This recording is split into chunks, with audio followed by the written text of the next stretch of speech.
कभी बना दिया होता और बना के मुझको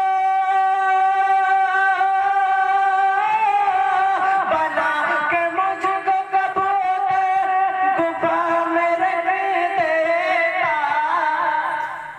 बना के मुझको कबूतर गुफा में रख देता। अरे नहीं तो मकड़ी का जाला बना दिया होता, नहीं तो मकड़ी का जाला बना दिया होता। मेरे खुदा मुझे ऐसा बना दिया होता। मचल के कहिए या रसूलुल्लाह। बरकत होती है 10 रखो और 20 उठा कर ले जाओ। शायर के पैसे में बरकत होती है 10 रखो और 20 उठा कर ले जाओ। शायर ने और कहा था कि 10 का एक नोट जो गिर जाए किसी का भी कहीं। देखिए मैं जहाँ पहुँचना चाहता हूँ थोड़ा सा आप बोल के मुझे वहाँ पहुँचा दे, इंशाअल्लाह फिर मैं आपको वहाँ पहुँचाऊँगा जहाँ आप पहुँचे भी नहीं हैं। समझ रहे हैं? और देखें बिल्कुल आप थोड़ा सा बोलते रहे ताकि मोहम्मद रज़ा सुल्तानपुरी को मैं आपके हवाले कर दूँ। शाह ने कहा था कि 10 का एक नोट जो गिर जाए किसी का भी कहीं, मैंने देखा है बड़ी देर वो पछताता है। जाने क्या बात है मौला कि तेरे नाम पे हम खर्च जितना भी करें उतना मजा आता है। वाह वाह वाह वाह जिंदाबाद। तेरे नाम पे हम जाने क्या बात है मौला कि तेरे नाम पे हम खर्च जितना भी करें उतना मजा आता है, खर्च जितना भी करें उतना मजा आता है। अब अगर आप इजाजत दें तो मैं 2-3 शेर पढ़ दूं, बहुत तेजी के साथ इजाजत नहीं देंगे फिर भी पढ़ूंगा, इसलिए कि माइक मेरे हाथ में है। आप देखें जनाब रहमतुल्लिल आलमीन की सरकार में आप बैठे हुए हैं। किसकी सरकार में बैठे हैं आप? रहमतुल्लिल आलमीन की सरकार में बैठे हैं। और मियाँ ये वो सरकार है, ये वो सरकार है कि जब सर का पता होगा तो दस्तार रहेगी। कराम अगर बोलना शुरू कर दे तो आप भी इन्हीं के साथ सफर करना शुरू कर दें, और अगर ये खामोश रहे तो आप सो जाएंगे, है कि नहीं? और अगर शेर अच्छा लग जाए तो भाई पैसे वैसे आप रख ले, बस से बैठे बैठे पत्थर मारते काफी है कि नहीं? आप किसकी सरकार में बैठे हैं जरा मुझे बताएं। जश्न रबीउल सजा है। बोलेंगे नहीं बोलेंगे मैं 2 शेर पढ़ूंगा। इसमें ऐसा ऐसा कलाम है कि आप सुनेंगे ना तो बिल्कुल दिमाग और मिजाज फ्रेश होगा और दिल बाग हो जाएगा। जरा सुभान अल्लाह शेर देखें। हाँ जश्न रबीउल सजा है आज खसूमा गाँव में। जश्न रबीउल सजा है आज खसूमा गाँव में। खसूमा गाँव में अरे मिलाद सरकार सजा है आज खसूमा गाँव में। हाँ मिलाद सरकार सजा है, हाँ मिलाद सरकार सजा है आज खसूमा गाँव में। जश्न रबीउल नूर सजा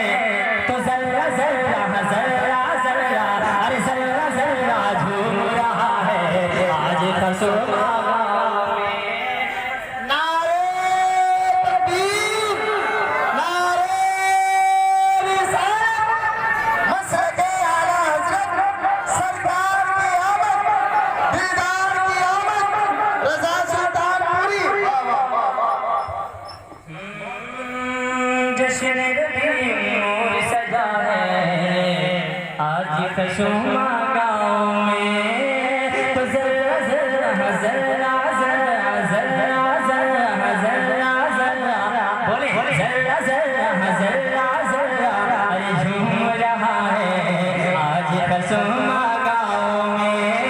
हम मिलाद सरकार सजा है आज खसूमा गाँव में। और बतौर खास एक शो पढ़ो मुलाजा फरमाए के जश्न वफा में आने वालों झोली भर के ले जाओ ज़रा के कहने सुभान अल्लाह। जश्न वफा जश्न वफा जश्न वफा जश्न वफा में आने वालों झोली भर कर ले जाओ। जश्न वफा में आने वालों झोली भर कर ले जाओ। जश्न वफा में आने वालों झोली भर कर ले जाओ। के जश्न वफा में आने वालों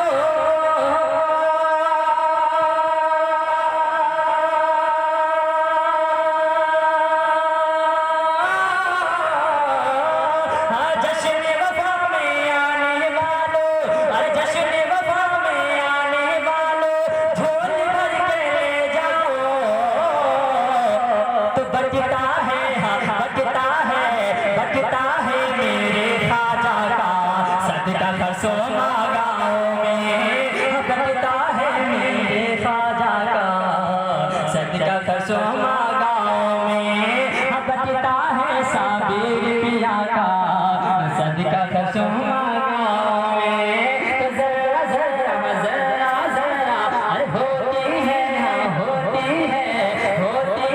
अनवार की हर सू बरसा खर्चो गाँव में।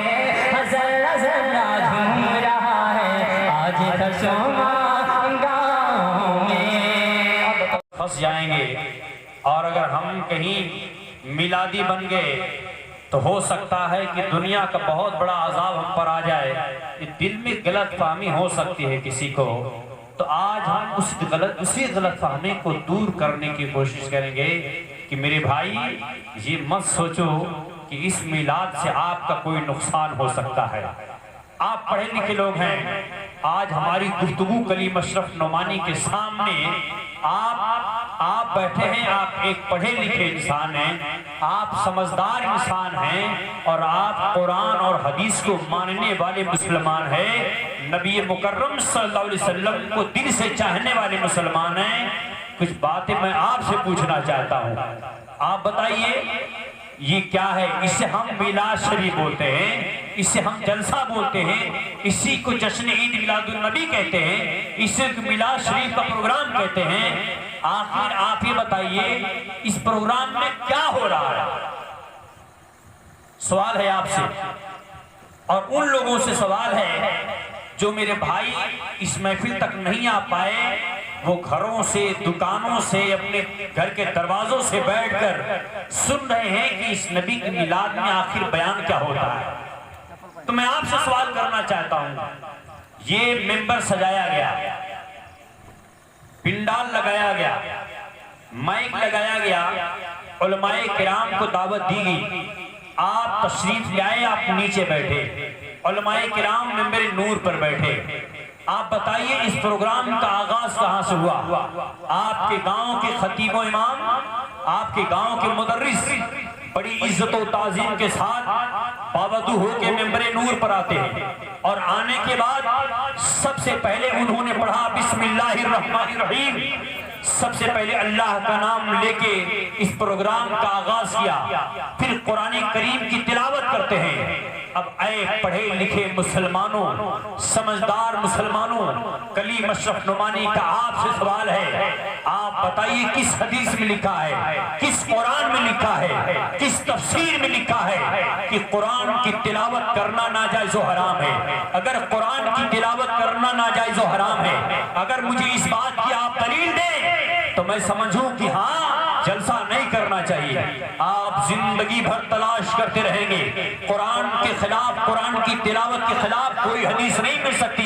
हाँ ये जरूर मिलेगा कि कुरान की तिलावत से घर में रहमतों का नुज़ुल होता है, कुरान की तिलावत से घरों में बरकतें आती है, कुरान की तिलावत से दिल ईमान पैदा होता है। कुरान की तिलावत इसलिए करनी चाहिए क्योंकि कुरान करीम ये किसी दुनियादार का कलाम नहीं है बल्कि हमारे परवरदिगार का कलाम है। और कुरान किसी और पर नहीं बल्कि नबी मुकर्रम पर नाज़िल हुआ है। इसलिए मेरे मिल्लत के नौजवानों, आप बताएं इस प्रोग्राम की बुनियाद देखें, इस प्रोग्राम में होता क्या